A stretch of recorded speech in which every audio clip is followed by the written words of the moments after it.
Welcome to Spark Your Joy, Encounters with Spirituality and Creativity, a monthly podcast in which I, Iva Buzhashka, will be interviewing international artists, filmmakers, musicians, sound healers, yoga teachers, wisdom teachers, creatives, about their life journeys and exploration of spirituality, creativity, and everything in between.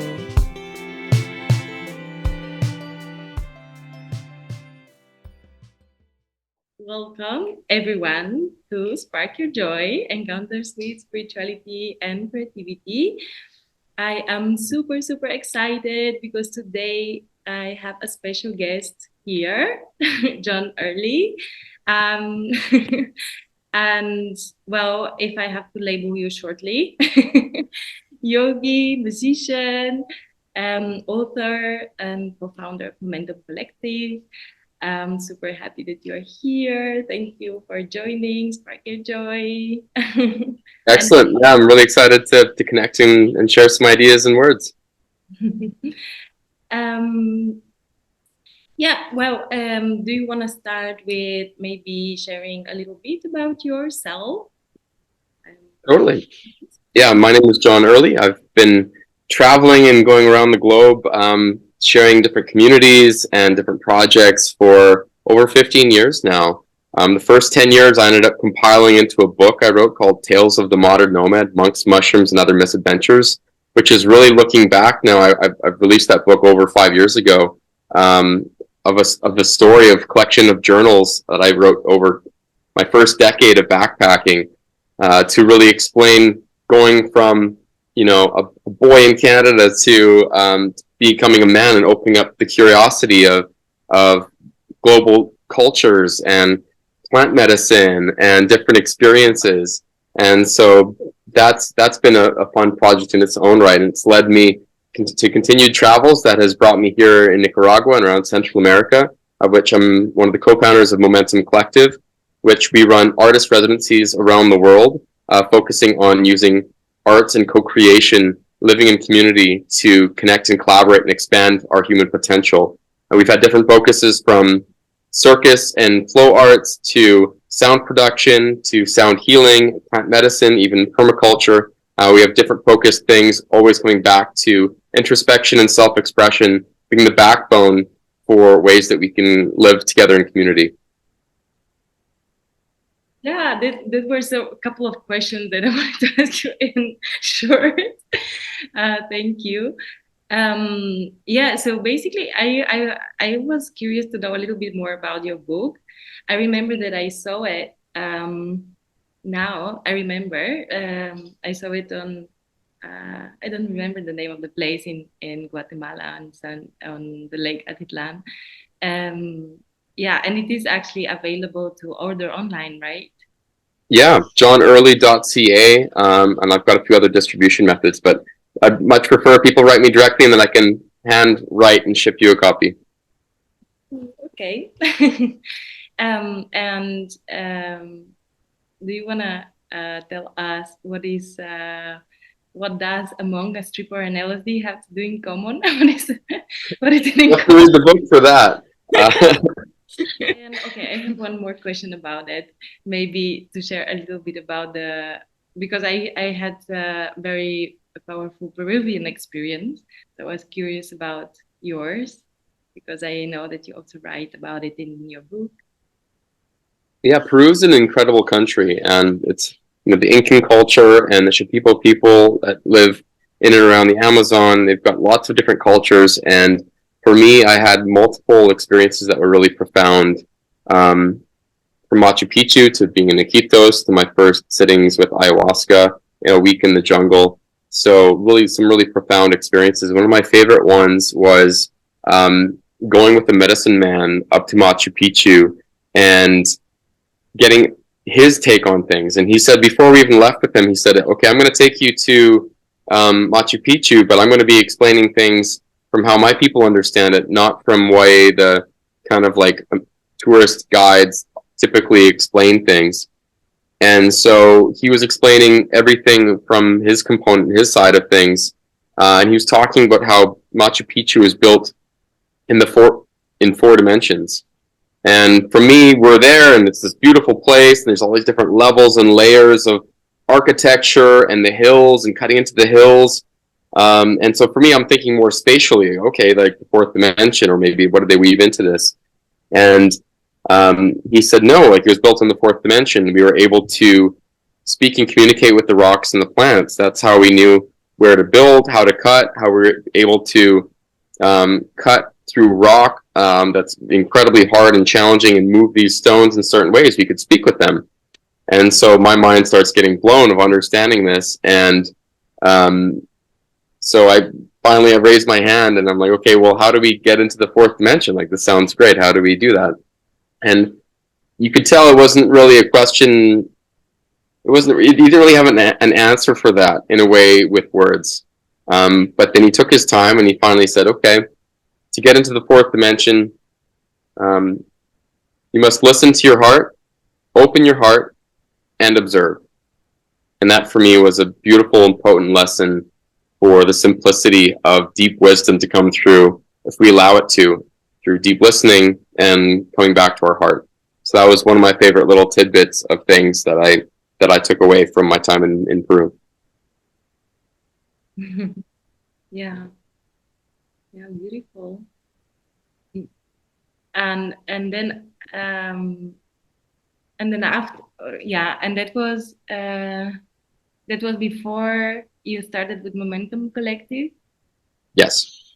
Yeah, that was going into my first ayahuasca sessions in 2015.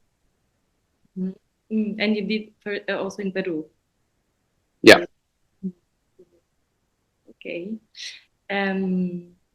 Okay, before I ask you about Momentom, I also wanted to ask you about, actually directly about creativity, because my podcast is about, well, it's about everything in between as well. But since you are, author, musician, what is creativity for you? And what does it mean to you personally? And is it important?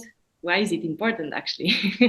Yeah, good questions. Creativity for me is really being curious about the world around us, the internal world and the external world, and finding ways to try and put communication and expression and feeling into those things that are really hard to verbalize with words. So using music, using dance, using even poetry and different movements, feelings. And for me, creativity really comes back to the vulnerability of the human experience. And I feel most creativity really comes out when you're really vulnerable, when you're going through a lot of emotions, maybe through deep sadness, or whether you're going through, complete joy, but there's this vulnerability of showing up and not being afraid of how you look when you sing, making weird faces, having someone else watch you and observe you when you're dancing. You're really untethered from judgment and you're in a flow state of sorts. But vulnerability takes you there. So that's always been a big part for me and working with others and with Momentom, is how do we tap into safe places for sitting with vulnerability so that we can allow that creative expression with introspection to come through and fuel this color and these thoughts and ideas and expressions to shoot out and expand our human spirit through that. What I was curious about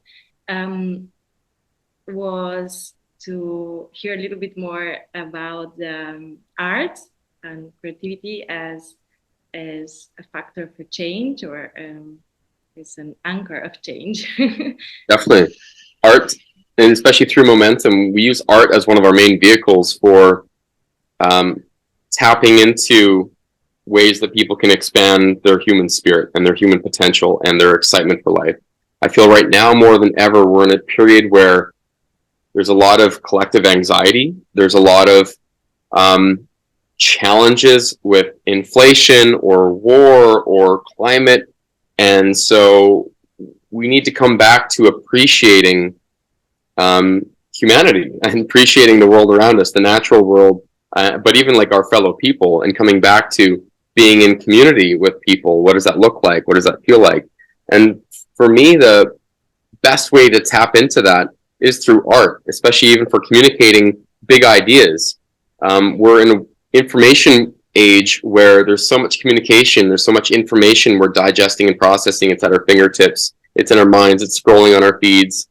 And the thing to cut through all of that is through art. It's one of the best means to capture attention. And when we're in a world where attention means everything, it means your ability to make change in the world. It means your ability to listen and learn and observe. Using art as that vehicle, through song or through expression or through creative marketing of an idea or a concept, that's really how to be a game changer these days, is using art for a way to change the world for the better. And thank you. And then I have like one part of something I saw you wrote, and I'm a little bit academic, so I have my quote. It's actually the end. Just 1 second to find it. I was really impressed by it, and so it says, "We see art as a catalyst for change, and when you have the courage to see art all around you, the world truly does evolve with you." And I really love that. And I actually want to ask you, because this for me, like I associated also of how art can help us change the way we see things, right? The allow the world to evolve with us. And this is already a way also to change our perception of the world around us, the way we see it, and the way Definitely. Especially getting into a manifestor's mindset, when you start seeing life and nature and ebbs and flows and even birds chirping, not just as life happening to us, but life happening through us, that we are part of this painting, we are part of this song of nature. We are one and the same. We're not anything a part of it. We're not separate. We're not looking at life as a painting on the wall or the beauty of nature, like we're embedded in that. So when you can start seeing that art and expression is really all around us and a part of us, then you can start, we're already in the dance. So it's a little bit more enticing to move with the movement of life through that life's dance rather than trying to be a spectator or resisting the art and expression that is happening throughout us. Yeah, so basically you're saying that through art we can feel that, so that we can see that we are part of it in a way. Yeah, tapping into that connection of what we're a part of, and being a part of that flow state of nature rather than trying to resist it. That there's art and beauty through that. And the more we can open our eyes to that, even with the challenges of it. Beauty doesn't have to only be things that are colorful and beautiful. The beauty and the art of gray skies and rainy days, or sadness and challenge or death, like this is also part of the art. And that's, again, coming back to the vulnerability of feeling sadness and feeling, even feeling anxiety. Like these are things that are part of being human. So how can we embrace that and understand that there's something underlying that's beautiful there, and through embracing that rather than resisting it and fighting it. And the more we resist and fight, the less we get into flow state, the less we are able to manifest, the less we're able to tap into our true potential, when we're trying to deny our experience or who we are. You were saying about difficult times and being creative and in moments of anxiety, but I also wanted to maybe look at the playfulness and joy, because when we are playful we are more creative. Maybe if you would like, and I also saw on your website again doing my academic research about the the quote, what is it here? Laughter, the glorious sound of a soul waking up. I also really loved it. So maybe you can speak about what is it for you, playfulness, and how do you, Yeah, that Hafiz quote is really one of my favorite. He's one of my favorite poets. He's an old Sufi poet from hundreds of years ago, and his words stand the test of time, even when translated and diluted into different languages. Um, and again, expressing the human experience through poetry, and really, he was one of the first people to truly like embrace everything about the great mystery and the great spirit, and finding the beauty of words everywhere. It lands for me so much. And playfulness absolutely is such an important part of staying young and being expressive and creative. And it comes back to that curiosity. Playfulness is really coming back to being curious and playing with boundaries of of touch or movement or song, and just not being afraid. Again, vulnerability is gone because your openness to not knowing something and not knowing how things are going to go, and stepping outside of your realms of wanting parameters and control, when we're able to be free and in the moment, and expressing through playfulness, where that could be jamming a song, or not being afraid to fail. You're just kind of going for something. You're playing with it. You're being curious with how things might go, and you're not afraid if you're going to come across something that's beneficial, or if it's not. You're being a part of the journey of playing is the destination. So there's something so beautiful about that, and I think we all have something to learn from observing children playing, or even dogs or kittens. Like, there's just something there that's so joyful of witnessing, just being in that flow state of playfulness. Yeah, and you said joyful, and that is also something I wanted to touch upon, because of the name of my podcast is Spark Your Joy.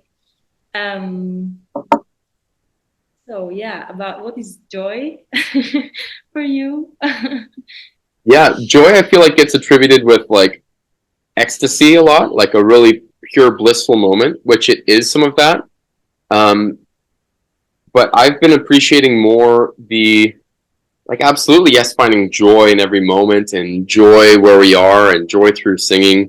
But I think joy is not a permanent feeling or emotion that we can feel, but yet we can feel senses of bliss through that. And what I've realized in listening to some different Kundalini teachers explaining that, there's a subtlety of something like bliss. Like, we often try and reach these states. We hear about nirvana and these other meditative states that we can get into, but there's something that's like a blissful state is less joyful, as it is more of a subtlety of of that kind of feeling brought down. So we don't have to always. I think we have a lot of pressure these days to live a life where we wake up and we're like wanting to sing, and we're wanting to be joyful, and we're wanting to just like dance, and like that's not really a permanent place to be in.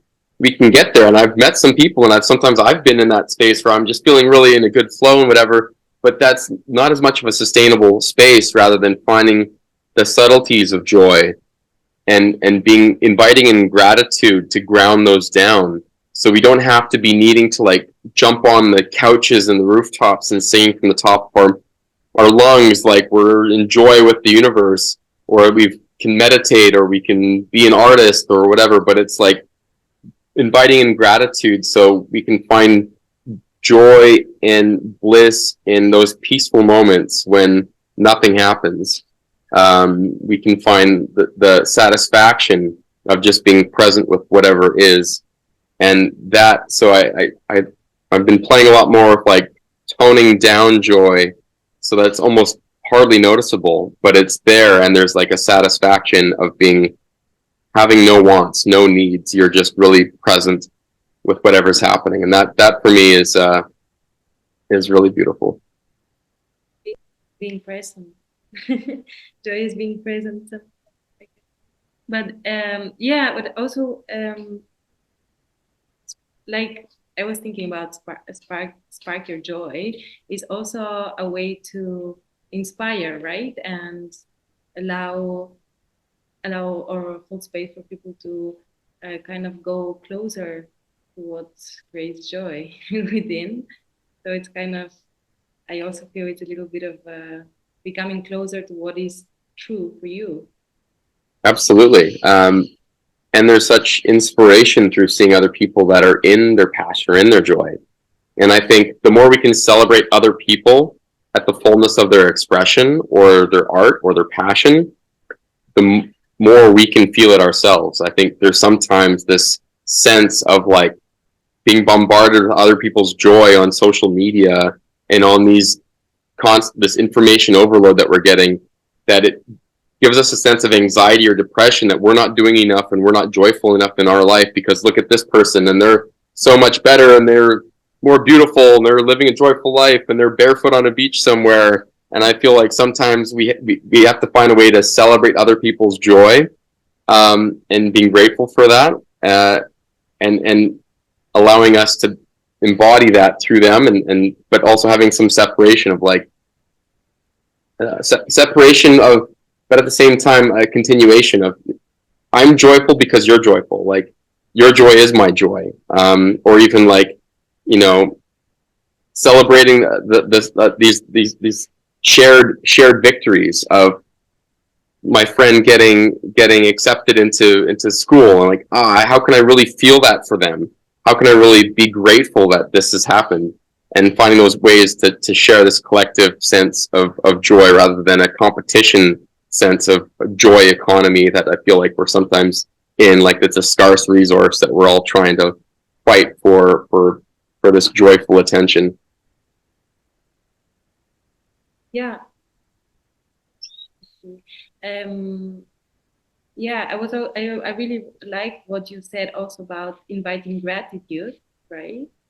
Um, but now you were saying like collective joy. So I also wanted to ask you a little bit about community. And actually, community is something that interests me a lot. Is one of the, yeah, kind of options like different stories of living and being. So living in the community, maybe you can share how is it in Momentom.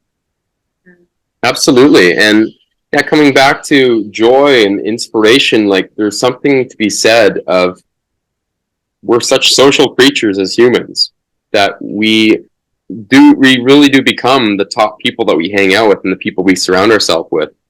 And I think we've all experienced that either at a concert or a festival where there's a gathering of people and there's this collective energy.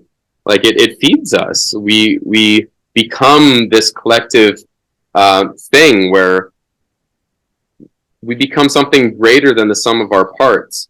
When we're all singing together, we're all in on a dance, or there's something that's being created that's beyond just all of us as individuals. And that's the magic of community and creative inspiration when you're in these containers, of which Momentum, we've tried to create a lot of these instances of how can we create something greater than ourselves through our sound production residency, creating a track together, collaborating with 20 plus people on creating one song together where we're all sharing, we're all providing input, or creating a show for New Year's Eve with our Artist Alchemy residency. And then there's this collaboration, co-creation of creating something greater than what we're able to contribute just individually. And that's where we found the magic of community. It goes beyond just the workshops or the classes or the events. It's all those little things in between. Like, how do we show up when we're washing dishes together, or we're having morning coffee, or sitting in meditation in the morning? All those little moments that you can get inspired by of how we show up, or even when we need to take some solitude and be away from that. How can we as a community celebrate and honor, someone's need to just take a bit of space and communication for that? So there's something really magical, and for me, about community. It's how we evolved as a human species. We evolved through sharing knowledge and sitting around a campfire and connecting And that's what helped grow our brains when we had to know the social dynamics of the different people in the space, and giving more of a past, present, future of collaborating on sharing tasks and collaboration. That's what's it's a fabric of who we are as a species. So if we're going to continue to evolve forward, we have to come back to community, the thing that birthed us to begin with. It's very powerful, but it's also, yeah, I'm actually now in co-working, and it's also co-living. But I'm only part from the co-working part. But indeed, it's also what you're saying. Communication, it's quite important. It's a big kind of teacher, right? To live in community as well. The way how we relate, and but also, yeah, a lot of new ideas come out. So it's really, and I'm actually looking really forward to join at one point. Momentum. Um, what I wanted to ask you, also maybe a little bit about with the conscious community. So let's look at this aspect of it a little bit about yeah, spirituality. Yeah, conscious community. It's been a big buzzword lately of um, eco villages and intentional communities and different ways that we can collaborate. And what does that mean? Everyone kind of has their own definition for that. And essentially, it comes back to, for me, is what are our shared values that we have of the way that we can show up? How can we share space that goes deeper than just food and accommodation, but how can we celebrate together? How can we pray together? And how can we add that value through coming together where there's more to just the sum of individuals coming together and living together. And so, yeah, it brings upon its own unique magic when you're having people collaborate and connect together. And it's not easy, right? Living in community isn't easy. Sharing spaces, sharing resources isn't easy, especially as we've grown accustomed to being individuals and having our own space and our own kitchen and our own home and our own cars and all these things in Western society, and coming back to shared amenities and shared things. And so coming back to what you're saying, communication is a huge part of it. So how do we communicate more efficiently and effectively individually, and how do we communicate in a community of and that's been a big part of us with Momentum, of having weekly community circles of how do we share openly together, how do we voice out that where we're at, and understanding that even if we're on a beautiful beach somewhere or if we're in a forest, it's kind of like understanding we're still human. There's going to be a lot of challenges. So how do we voice and communicate our own challenges as a community coming together? And that for me is a big part of conscious community, is balancing our individual and collective shadow of what we're dealing with being human, and having space for that, having space for healing, having space for authentic expression, having space for co-creation. So you're not just there to be part of the party or being part of the celebration, but it's like the full spectrum of being human. Having space and time for that is a big part of, for me, is intentional communities, of how we integrate these things together. So yeah, I could go on for a while about that. It's a big topic, but I think there's a lot there. But I think it comes back to the balance of celebrating and honoring each other in the good times and the challenges. That for me is what intentional communities need to come back together for. Like, I also saw a video as well, why art and community are needed more than ever. But I mean, you talked a lot about it, but if you have to kind of shorten it, like in a short. Yeah, art and community together. That's comes back to this inspiration for how we expand together. And because we're so vulnerable to other people's experiences, how can we share and inspire each other through our own art? And in community, especially with Momentum for us, is what happens when we have people from so many different artistic backgrounds coming together. The street clown has something to share and teach the yogi, and the yogi has something to share and teach the digital nomad or the accountant, and that person has something to share and teach the painter, and realizing that there's so much cross-section, cross-pollination that happens amongst people living in their passion, living in their art, and realizing we've got something to learn from each other. That goes beyond just having a bunch of yogis together or a bunch of accountants together or a bunch of, it's finding these layers of things that we all have something to learn and connect and share with. So that's, for us, the power and the potency of coming together in community with art, is that diversity that brings, and the diversity of things that we didn't know we were looking for are often right there when we open up to that experience, and listening and sharing with each other. It sounds great. Already flying to Nicaragua. Yeah, well, if you'd like to share something that I didn't ask you, especially kind of final words. Yeah, well, if people have any more questions or curiosity about my book or Momentum, they can find things at johnearly.ca or at momentomcollective.com, and that's Momentom, O-M spelled, Momentom, coming together, Momentom Collective, or also on Instagram, Momentom Collective, and then myself, John T. Early. And I'd love to reach out to any other people that has any further questions of any of these topics. They're big topics, and that's, I think, an important part to continue to have these conversations of how we can inspire each other to step up in life, living a life with intention, and coming back to this life as a collective ceremony, a collective prayer, a collective song and dance that we're able to step into. So, yeah. Thank you. Yeah, thank you everyone who's watching or listening. If you wanna check out how creative are you can check the quiz on my website. You can find in the description, and I will put in the description, of course, your website and the website of Momentum. Yeah, thank you so much for taking the time to be my guest. That sparked your joy. Yeah, thank you for the conversation. And maybe see you in Nicaragua. Yeah, perfect. Excited to see you and share in vivo together in person.